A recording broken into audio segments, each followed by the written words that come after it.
Hello and welcome. The goal of this podcast is to get listeners connected with others in the sports industry because they say it's all about who you know, and now you know us. All right, hello and welcome everybody to another episode of the Constant Sports Podcast. Today we're having a conversation with Will of My Player Athlete. Thanks for joining us today, Will. I'm happy to be on here. I'm glad that you invited me. I'm excited to share about my player and just talk about sports.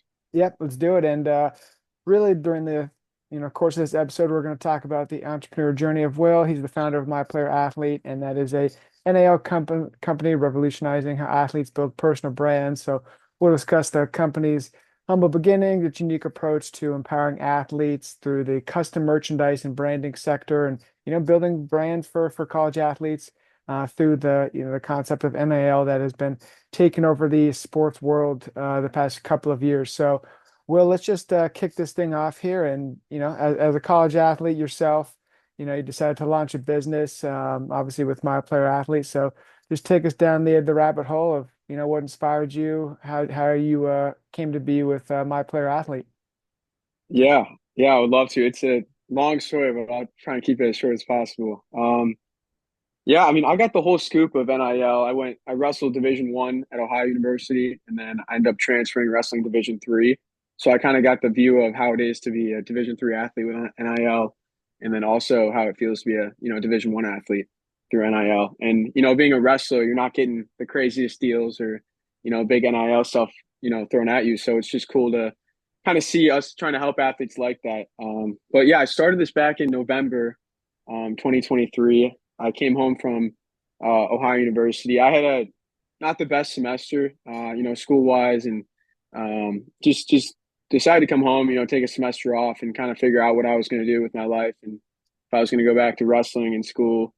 And so when I came home, I really loved graphic design. I had been the social media director for wrestling at Ohio University. I helped them, grow their wrestling platform and Mhm. make graphics for my buddies growing up. I started a Barstool account for my high school, back in high school. So just, anything that I could get my hands on, like graphics wise, I was always just trying to do new things and figure it out.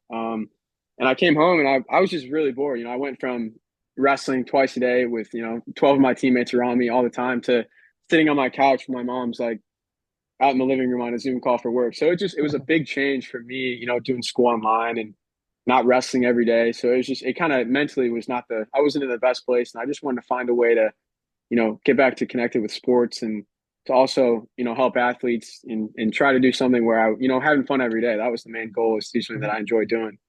Yeah. And one of my buddies who I hadn't seen since middle school, um, I we went to middle school together and he was home for the same reason. He just didn't have a great semester. So I actually texted him. I was like, "Hey man, you want to like go to the range or something?" And so we went to the range and then came back to my house and we just talked about ideas and stuff that we could do for the next couple of months. And my player art kind of came up. Obviously, that's not our name now, but Mhm. I tried making like phone cases and speakers for like pro athletes, and it didn't really work out. But just starting that and building a website for it kind of gave me the idea of my player. And so Keegan and I, he's a co-founder who is now back at school. He's playing soccer at GCU. We just, we were in my basement for probably like a week straight, just grinding away, thinking of ideas. And my player just came to us where, we could help out other athletes, try to create a brand kind of for them through merchandise. And Mhm. so, um, yeah, and I called up probably like 15 of my buddies saying, "Hey, like if I threw a picture of you on a shirt, would your like family buy it? Do you think it would look cool?" And so after reaching out to them, getting their input, I decided to come up with my player where we help athletes build their brand through not just, merchandise, it's through, 10 to 15 graphics. You can do golf balls, polos, hoodies, quarter zips, t-shirts. We really wanted to like take what people have made with merchandise and take to the next level. And especially targeting sports that are often overlooked, Mhm. especially like wrestling, gymnastics, softball, and I mean every sport. And it's not like we're going to fade away from football and basketball and kind of sports that are get a lot of motion, but it's just about trying to help these athletes out, build their brand. And so it started off with the first, couple of athletes reaching out and trying to figure out what we could do. And um, from there on, we had 10 of my buddies sign up who I kind of had to convince them very hard for them to sign up. And it was just cool to have them do that. And now looking back on it, we just hit 1,100 athletes, knowing that those first 10 were like my neighbors. Like people that I grew up with, like other teammates. So I'm really thankful for them to be able to help me out and to get to where we are. But that's just a brief, super brief story of it all, and I'm excited for the rest of this podcast. Yeah, no, for sure. And I love the breakdown there. And it's always good to kind of get an overview before we dive in deep. And great stuff to kind of hear the journey, kind of the elevator pitch, if you will. And speaking about, NIL obviously being one of the bigger reasons that this would be possible, to create, merchandise and athlete branding. But as you've seen, I guess being in the NIL space and with the personal brands, how does what are some, I guess, some reasons why players should focus on their personal brand? Because I feel like you see, you know, I don't know, people come out and say like, oh, they got to focus on their sport or they got to focus on this and that. But really nowadays, there's a big push on every athlete having a personal brand and having a voice or whatnot. So, how and why do you see that being effective in the future? I think one, it's super cool and it's super fun. And a lot of these athletes kind of forget, or they know, but you only have a certain amount of time in college sports. Mm, Your athletic career is going to come to an end at one point, and after those couple of years, you just want to be able to do everything that you wanted to do. And building your brand is something that now that you have the opportunity to do it, I don't see a reason, why not to go out there, put your name out there, because you never know after sports end, you might get, a job because of that. You might get, grow your brand just because of that and be able to do a lot more. So I think it's really cool to have that opportunity and for them to take full advantage. And especially, when I was first at school, you didn't have the NIL. So my second year, I was able to kind of see the whole change of it. And I'm kind of mad that I didn't, join up on more deals. That's probably my biggest regret when I was an athlete. So I think it's super cool what's going on. yeah, no, I couldn't agree more. And I think it's fun to see, and it's also important for athletes and I guess just individuals in general to kind of have your own brand. And it's really like a live resume. I like to say it's not just a piece of paper, right? People can go on your website or your portfolio, whatever it is, and be like, okay, yeah, Will does X, Y, and Z, like before you even started my player, right? You said you had a kind of a barstool account with high school and have like these living things, obviously to show people and kind of promote yourself and produce different content is in my opinion, never a bad thing. So that's kind of why one of Yeah. the reasons I love NIL, kind of as you were alluding to, that it's just so much more beneficial in more than one way. Yeah. You've seen a lot of these athletes with, not a lot of following or not even the star player on their team, but they're able to grow their social media and be able to do cool brand deals. And, it's just really cool to see that all these athletes are able to do that now. Yeah, Um, 100%. As you talked about, you wrestled D1, then you wrestled at D3 level. What, in your opinion, kind of the difference in NIL markets and sectors and merchandise, is maybe influx or different from a D1 level to D3 level, or is there not one that you've seen? Yeah, I think wrestling is probably the one that it's a hard sport to even see because they don't get a lot Mm, of um, deals anyway. I mean, I know a lot of the guys, like star guys on our team in Ohio, definitely deserve a lot of deals for the amount of work that they're putting in, and even the guys at North Central where I went to this past year, I think they're all deserving of deals. I don't think anyone deserves a deal more. And I think that's the coolest part of NIL is mm. every athlete's, they're grinding every day. It's not doesn't really make a huge difference if you're, a softball player or a wrestler or a football player. Everyone, they're all college athletes and they're all working, I mean, every day to, Oh get yeah. to where they are. And I saw that at the Division 3 level and the Division 1 level, kind of where, um, you know, obviously there's more practices, probably a little bit more time into it at the D1 level, but, everyone's working just as hard. Mhm. But I definitely saw at Ohio and D3 at North Central, there was no like NIL isn't even really talked about at North Central. So like there's not even a lot of stuff that anybody would even bring up. I honestly didn't even hear the words NIL when I was there. But looking back at Ohio, they definitely tried to, push it on you and tried to help you out. So that was cool that the school was doing that. But yeah, at Division 3 level, there wasn't much talk of NIL at all. I guess it's kind of seen as like a Division 1 thing. You have to kind of um, grow your brand on that level. But I think that's what I love doing at the Division 3 levels, helping these kids out, and it's super cool to see. Yeah, no, yeah, obviously, and agree. Like with what you said with the Division 3 level and even Division 2, obviously, and there's so many, Yeah, FCS, NAIA, NAIA, and all those levels, and really, it's building the brand, like we said, and moving forward. And on the business side of things, as you've created my player athlete with, like you said, over 1,100 athletes. Dive into kind of the approach on merchandising and branding, why, merch and that type of thing opposed to another sector. Yeah, I guess the reason I went into all this is because I wanted to find something that I guess I really loved doing. I don't want to do something that, I wasn't good at or didn't like doing because then it would just kind of be a waste of my time. And I wanted to find something where, I love doing it every day and I'm helping other athletes out. And Mhm. so with these designs, I just saw a huge open market. A lot of these NIL merchandising companies, they do like one graphic or they do like a t-shirt and a hoodie, or they really focus on the school. So what we want to do at My Player is really focus on the athlete. I mean, that's the person who these parents are supporting, these families are Yep. supporting, and so we kind of want to make it all about the athlete. And that's through logo design, nicknames. We have a lot of fun nicknames we get to Mhm. use, and cool graphics where it's not just like a bunch of photos on the shirt. It's kind of a clean style of their brand getting multiple graphics. I think that's just really cool, and I saw that opening in the NIL market, especially in the merchandising sector. So I was just really excited to um, create these graphics for Mhm. them. Yeah, love to hear it. And just off the top of your head, not sure if you would know this, but as far as kind of popular, unique custom products that you mentioned, golf balls, t-shirts, designs, what are some of the most popular, in the space?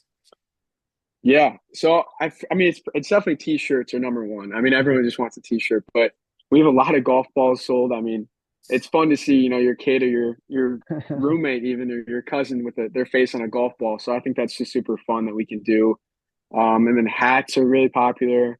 And then we do kind of Okay. like vintage style clothing, so people really like that. And yeah, it kind of depends on the variety of people that are buying. Obviously, Mhm. this is meant for the parents and the family, but past coaches, relatives and friends. So we get the whole sector of purchases. But I think golf balls are definitely one of the coolest. Yeah, no, for sure. And it's always good to, launch your friend 350, via a golf ball or what have you. So that's fun, Yeah. fun stuff there. As you guys move forward in creating more personalized merch for the athlete, is it what is, what does it look like? I mean, using the school's licensing, using other brands or I guess player logos, maybe walk the viewers and listeners kind of through the licensing world, if you will. Yeah. I mean, when we first started, I met with some people from Influxor, who is a Mhm. great NIL company who are really helping athletes out. And I met with a couple other kind of NIL companies. And I wouldn't say I was advised to not go for the school and to get the licensing, but Mhm. I really just wanted to try and find a way to get these athletes their own brand. A lot of these other companies, it's about the school, and there's nothing wrong with that. I just think trying to do something for these athletes that's personalized to them. I think a big thing is my like grandparents have so much Ohio gear, but like that kind of means nothing to them now. I was there for about a year, and so he's not going to go wear an Ohio shirt. But if he had something where it's, Collins with me wrestling on it or, my weight Right. class, I think that's like a legacy kind of shirt that he can wear whenever. And so it's not just like an Ohio based shirt. He can wear that out and say, I used to wrestle or whatever. But I think it's super cool to kind of have that experience for these athletes. Yep, I agree 100%. And it gives, like you said, kind of a lifelong, purchase journey for that singular Yeah. purchase going forward and family and friends and, just having that apparel is really cool. And as you've, scaled this business from zero to what it's at now, talk to the, I guess, the entrepreneurs listening, what it's like scaling a business from, the basement to where you guys are at now. Yeah, it's definitely crazy to think about and to look back on. But I think the biggest advantage that I had was I didn't really tell anybody or nobody told me like, the percentages on like how many businesses fail in the first year, like the odds of you profiting, the odds of, being successful, getting more athletes. So I think that really helped me. I think just not knowing how like it's not likely that your business succeeds. Mhm. I think just going for it and using the people around you. I have so many great advisors and people that are so supportive with me doing this. So I think that was a huge gift that I'm able to have. But I think just really going for it. I think finding something that you love is the most important thing, and then finding something or the why you do it. I think the why is the most important thing every day. So for me, it's helping other athletes out, helping my friends out that don't get reached out to my merch companies, and that's my favorite part is being able to create designs for old roommates, old teammates, people that I'd grown up in high school with. So I think that's probably the best part is find something that you can connect to your own world and what you're good at, but also something that you enjoy doing every day and you have a reason to do it every day. Hmm. But yeah, I could go into so much detail, but I love the whole entrepreneur. I didn't even picture myself as an entrepreneur, but just kind of But you happened. are, yeah.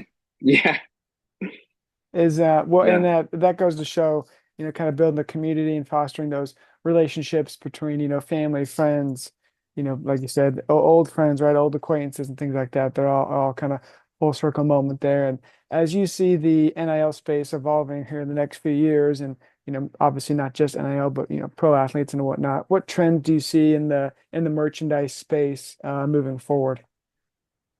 yeah. I mean, obviously, my player, we want to be the best at doing merchandise. But I think the cool part about it is, we don't really want to be the best. We want to be different, and I think Hmm. that's where we really stand out. And you can try to be the better than everyone every day, but you can also be different, and that's way better than getting ahead of everyone. But I think it's a huge open business. I think it's especially in the NIL world, it's the Wild West out there. I don't know what's going to happen in the next couple of years, but as far as merchandise goes, I think just being able to build these athletes' brands and really connect with them outside of the merch, being able to help their even followers grow through merchandise, even help their brand grow just through after school ends, maybe through a job or something. But I think there's a lot that merchandise can do that isn't really looked at like that. It's just people think it's just a T-shirt, but there is a lot to it that you can use with their name and their nickname. So, Hmm. um, Yeah, no, I like it, yeah, and it makes a lot of sense. And I was just curious as far as the kind of the apparel side of things, and ensuring the quality while scaling, right? I'm sure that's might have changed a few times, but you mentioned you never kind of saw yourself as an entrepreneur, but now you're kind of boots on the ground, working with yeah, suppliers possibly. And so, what does kind of your day to day look like? Trying to find the t-shirts, the manufacturer, and all that. yeah. When we first started back in November, the big questions were, how are we going to make all these graphics?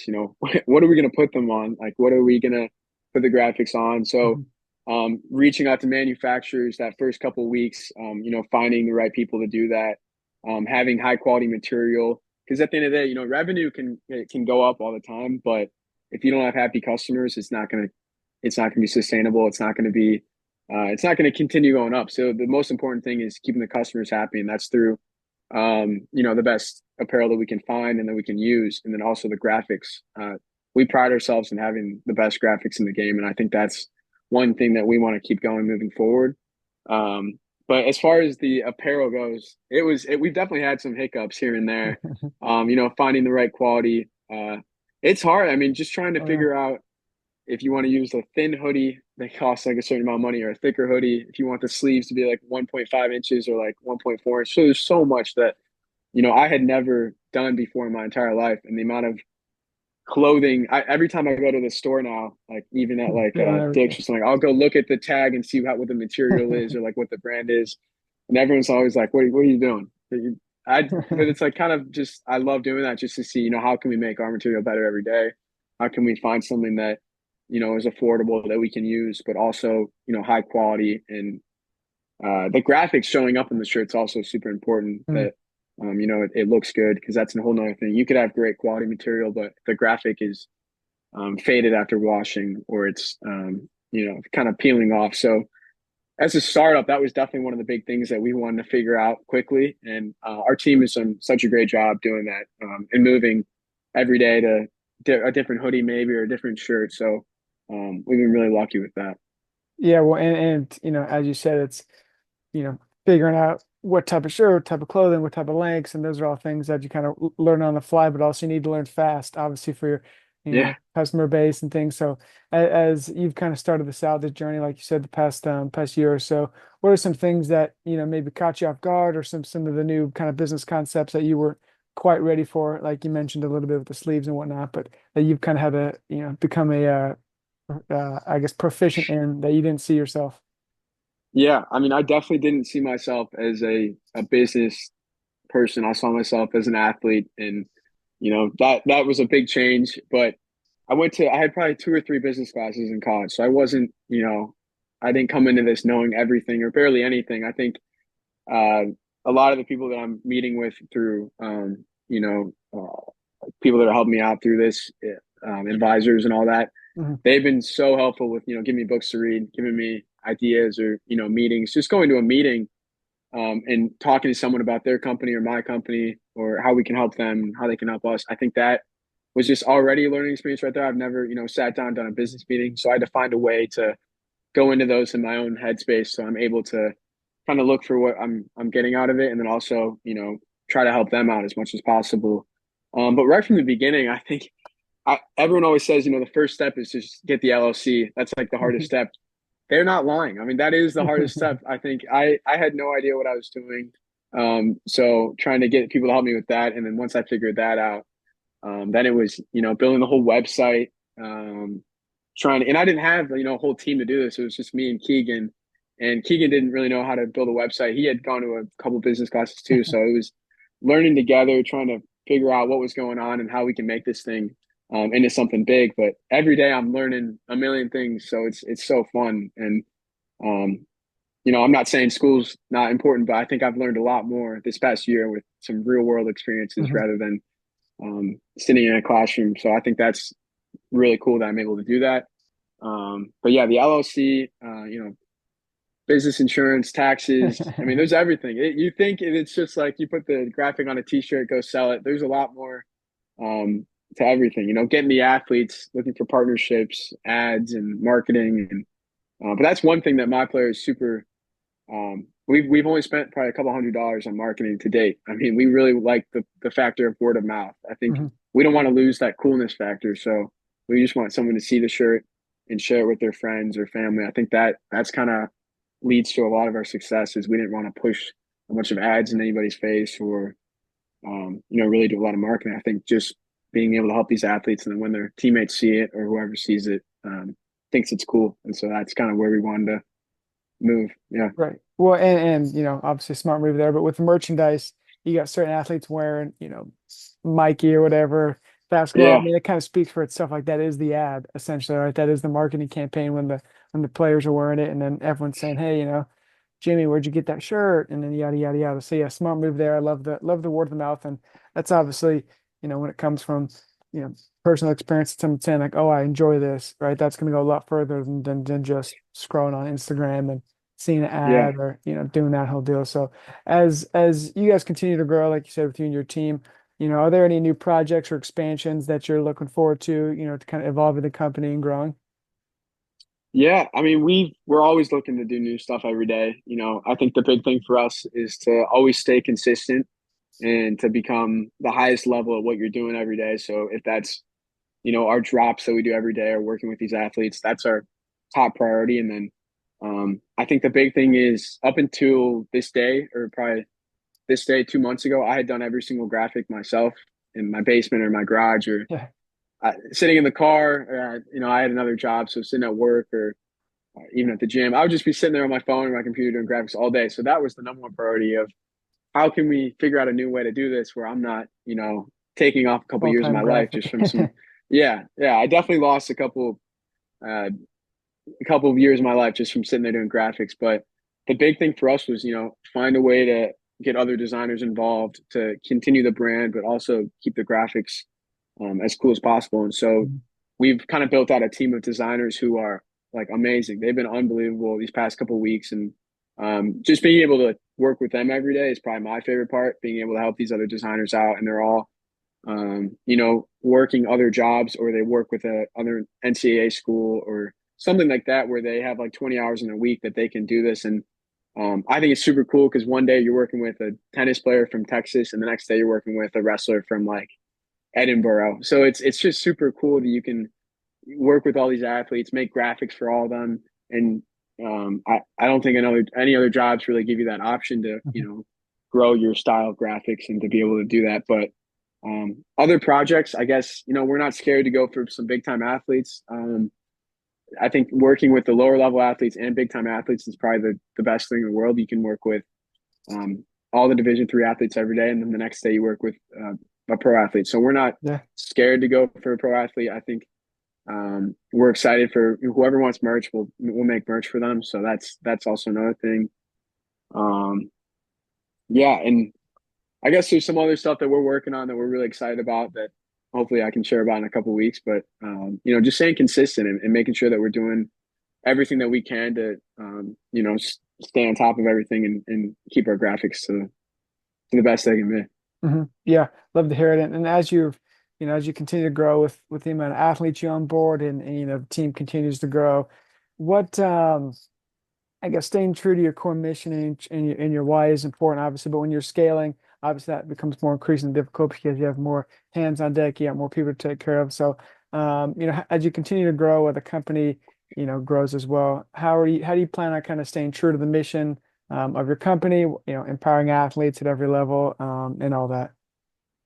Yeah, I think the more people we add on every day, your whole company morale changes every 10% or 20% just on one person you bring on. So it's really important to not only hire the right people, but also find people that are doing this for the same reasons that I am.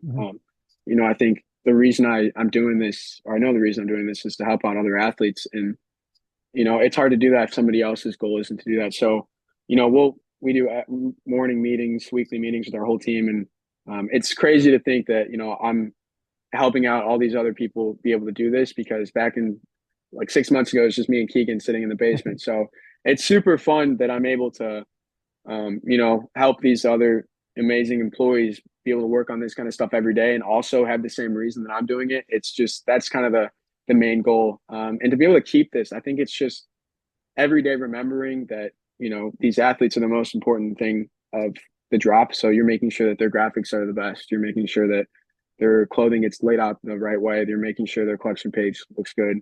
Mhm. Their Instagram is tagged the right way. I know it sounds Right. dumb, but just little stuff like that, and making sure that the athlete is the number one priority. And if we're able to do that every day, it's super easy and super fun to grow.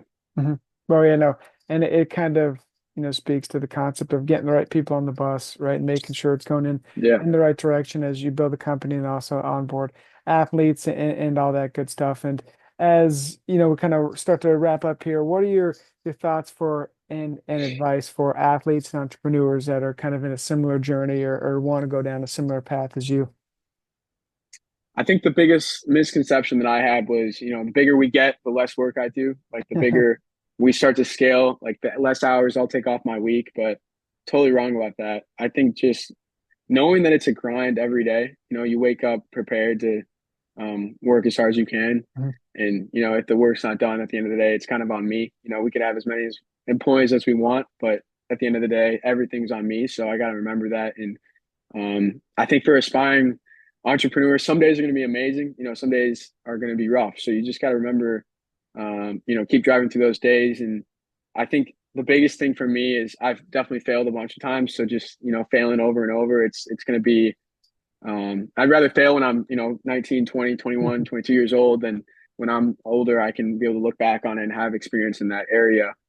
And then I guess tying into sports for me, it was just find ways to, go into meetings, go into days, kind of like in a business mindset. So in a sports way, Mhm. when I go into meetings, I kind of picture them as like wrestling matches. Like the first period is, whoever you're talking to, whoever's in the meeting, feel them out, get to know them. It's the first period. You just want to like kind of get to know them, talk to them, kind of get their feel of what's going on. And so it's just like a wrestling match. It's just the first period, I like do it. what you're used to doing, and then the second period is you obviously you kind of pitch what you're looking for, so you kind of get a little bit more aggressive. And the third period is closing Yes. whatever you're looking for that day and winning the meeting is I mean, I'm obviously trying to help them out, but winning the meeting, making sure that you got what you needed to get done.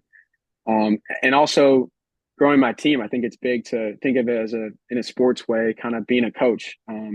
My dad is a coach over here at a local high school, and I see him working. He used to be a varsity coach, and now he helps out with the JV. And I see him up to like 12 in the morning running play calls for the freshmen, sophomores. I'm like, what?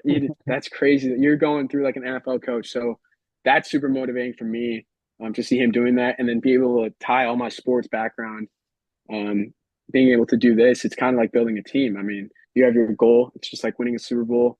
You have your motto that you want all your players or employees to follow. It's you're building out. You need a quarterback. You need an O line. You need someone to hold the ground down. So I think that's where the whole sports world comes into play for me. But I think for any entrepreneur or anybody that's starting their business is find what you're kind of good at or find what works for you, and then go for it. Don't be scared to to not try it because that's going to be the biggest regret. I know everybody says that. It's kind of a cliche, but it really is true. If you just try it, you never know. I started this as a kind of a joke, but like to make graphics for my buddies and throwing on a t-shirt and just seeing that it worked and that their families really liked it. And just seeing, the merchandise in public, that's super cool. I Very mean, cool. that's like my dream one day to go to like a big football game and see like a mom wearing like screaming for the game with their son's hoodie on. That's why I do this. So that's the best part about it. And yeah, I think that's why I do it. And so I think for any entrepreneurs, find your why. Yeah. Um, yeah. Yep, very important. Lot of great advice there. That'll be very, influential for those who are listening and tuning in. And where can the listeners and followers follow along your journey, but also with My Player Athlete and get in touch and whatnot? Yeah, I mean, I think our Instagram will my player athlete, and then I guess my LinkedIn. I'm always posting some stuff on there about the story and how we're growing at so Will Collins. But I think the big thing is just we're so young and so new that I have no idea where we're going to be in the next couple months. So it's just super cool to see how much we grow and what our next options are and where we're going the next couple months. But I'd just say our website, our Instagram, and my LinkedIn and stuff like that. So I love talking to guys like you who are super successful and found something that they love, like this podcast. So I'm happy you had me on, man. Yeah, of course.